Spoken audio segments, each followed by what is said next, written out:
말씀과 함께하는 성경 통독 해설 시간입니다. 교회에서는 믿음에 대한 이야기를 많이 하죠. 믿음이 있어야 기도가 응답받는다. 믿음이 있어야 구원받는다 라고 이야기를 많이 합니다. 그렇다면 이 중요한 믿음이란 것은 무엇일까요? 내일 우리가 읽게 될 성경의 범위는 히브리서 11장입니다. 히브리서 11장이 널리 불리고 있는 이름이 있으니 그것은 믿음장이라는 이름입니다. 이곳에는 믿음의 정의가 나와 있으며 믿음대로 살아간 신앙의 선조들의 삶이 나와 있습니다.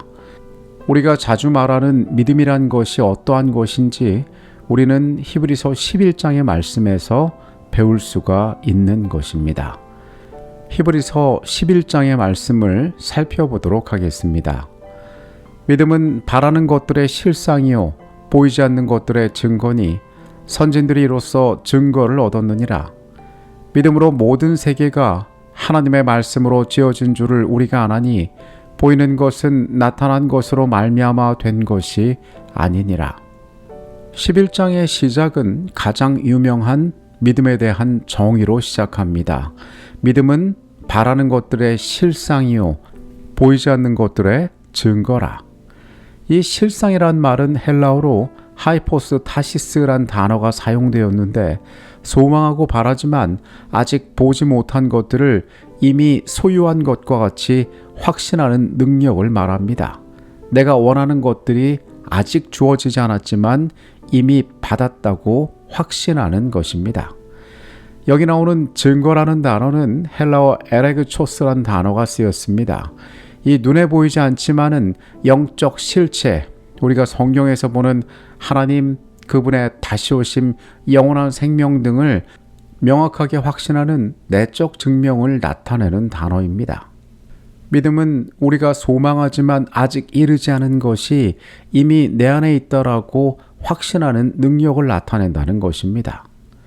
옛사람들은 이 믿음을 통해 증거를 얻었다라고 성경은 이야기합니다.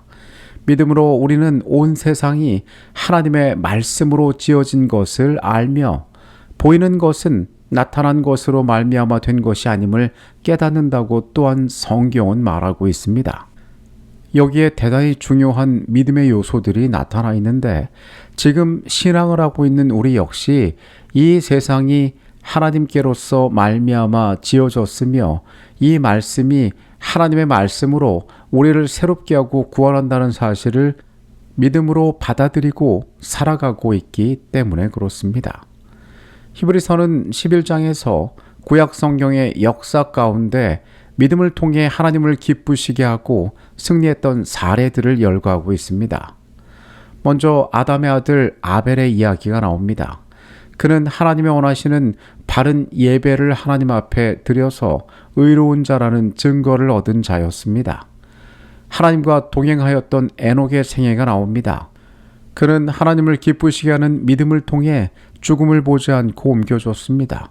그가 계신 것과 자신에게 상 주시는 이임을 그가 알고 있었다는 것입니다. 노아는 보지 못하는 일을 경고하던 자였습니다. 세상에 비가 없던 시절에, 홍수는 상상도 할 수 없던 시절에 120년 동안 그는 방주를 지으며 세상에 하나님의 심판의 기별을 전하였던 자였습니다. 아브라함은 순종하는 하나님의 종이었습니다. 그는 장막에 거하였지만은 하나님께서 지으실 영원한 도성을 바라보던 자였습니다.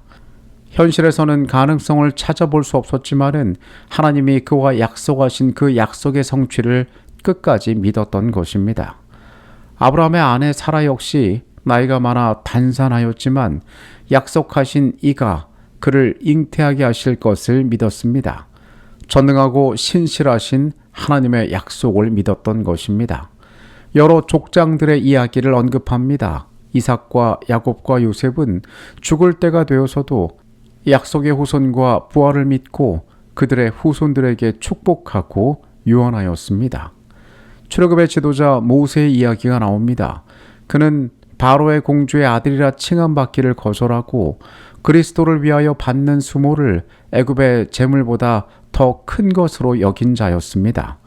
모세가 이러한 삶을 선택한 것은 하나님께서 그들에게 주실 영원한 상급이 세상의 것보다 더 나을 것임을 믿음의 눈으로 바라보았기 때문입니다. 광야의 이스라엘은 홍해를 마른 땅같이 건넜고 7일간 행전하여 여리고 성을 무너뜨렸습니다. 이 과정에서 라합은 믿음으로 정탐꾼을 영접하여 그의 가족과 함께 구원을 받았습니다. 그들은 믿음으로 나라들을 이기기도 하며 의를 행하기도 하며 약속을 받기도 하며 사자들의 입을 막기도 하며 불의 세력을 멸하기도 하며 칼날을 피하기도 하며 연약한 가운데서 강하게 되기도 하며 전쟁에 용감하게 되어 이방 사람들의 진을 물리치기도 하며 여자들은 자기의 죽은 자들을 부활로 받아들이기도 하며 또 어떤 이들은 더 좋은 부활을 얻고자 하여 심한 고문을 받되 구차히 풀려나기를 원하지 아니하였으며 또 어떤 이들은 조롱과 채찍질 뿐 아니라 결박과 옥에 갇히는 시련도 받았으며 돌로 치는 것과 톱으로 켜는 것과 시험과 칼로 죽임을 당하고 양과 염소의 가죽을 입고 유리하여 궁핍과 환난의 학대를 받았으니 이런 사람은 세상이 감당하지 못하느니라. 그들이 광야와 산과 동굴과 토굴에 유리하였느니라. 히브리서의 말씀은 믿음으로 세상이 바라보는 가치와 다른 길을 살아간 자들을 이야기하고 있습니다. 그들의 삶에 대하여 증언하고 있습니다. 당시 세상에서 그리스도의 이름으로 핍박당하는 많은 자들이 있었습니다. 사람들의 관점에서 한 번 살아가는 인생을 왜 저렇게 고통 가운데 살아가는지 세상은 이해할 수 없었지만 믿음 가운데 그들은 더 나은 약속을 바라보고 살아가고 있었기 때문에 그러한 일들을 기꺼이 감당했던 것입니다. 오늘 우리 역시 믿음으로 살아가고 있는 자들임을 기억할 필요가 있습니다. 우리는 다른 약속을 믿고 있기 때문에 그것이 실제로 나의 삶에 주어졌다고 확신하기 때문에 그것을 주장하며 믿음의 선조들처럼 살아가고 있는 것입니다. 이 사람들은 다 믿음으로 말미암아 증거를 받았으나 약속된 것을 받지 못하였으니 이는 하나님이 우리를 위하여 더 좋은 것을 예비하셨은즉 우리가 아니면 그들로 온전함을 이루지 못하게 하려 하심이라. 히브리서 11장은 믿음의 선진들에 대한 긴 이야기를 하면서 그리스도 안에 있는 성도들의 위치가 어떤 특권을 가졌는지를 강조하고 있습니다.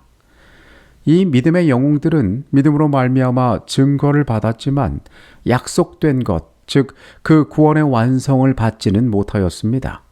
그러나 하나님께서 우리를 위하여 더 좋은 것을 예비하셨다라고 이야기합니다. 이 말씀의 기록의 목적은 이 책을 읽는 자들이 자기 주위를 둘러싼 구름같이 허다한 증인들을 바라보며 현재의 박해와 어려움 속에서도 낙심하지 않고 인내하도록 격려하는 데 있습니다. 때로 신앙은 하나님을 전혀 모르는 관점에서 바라보면 어리석기 그지없는 행동입니다. 시간을 소모하고 즐거움을 포기하고 삶이 가진 것들을 내어놓는 아주 어리석은 행동처럼 보일 수 있습니다. 그러나 우리가 신앙을 한다는 것은 믿음을 가졌다는 뜻입니다. 히브리서 11장은 이 믿음이 바라는 것들의 실상이고 보이지 않는 것들의 증거라라고 이야기하고 있습니다. 우리는 세상이 보지 못하는 것들을 보는 사람입니다. 세상이 믿지 않는 것들을 믿고 있는 사람들입니다. 더 영원한 약속을 위하여 그것이 오늘 내 안에서 이미 주어진 것처럼 살아가는 자들이 믿음 가운데 살아가는 자들입니다. 신앙의 선조들의 삶을 돌아봅니다. 그들이 확신 가운데 살아갔던 모습처럼 우리 역시 우리에게 그 약속이 주어진 것처럼 오늘의 삶을 살아가는 자들이 되어야 할 것입니다. 확신의 위로가 있는 평안한 밤이 되시기를 바라겠습니다. 내일 히브리서 마지막 시간으로 찾아오도록 하겠습니다. 하나님, 우리가 어떤 믿음을 가지고 이 땅을 살아가고 있습니까? 주님의 약속을 붙잡고 그 확실한 신뢰 가운데 우리가 보이지 않는 것을 보며 그 모든 것을 받은 것처럼 이 땅을 살아가게 하여 주시옵소서. 우리가 걸어가는 이 모든 여정이 주님께서 우리에게 주시는 은총과 기쁨 가운데 이루어지기를 원합니다. 주님, 매 순간 우리에게 그렇게 역사하여 주시옵소서. 예수 그리스도 이름으로 기도합니다. 아멘.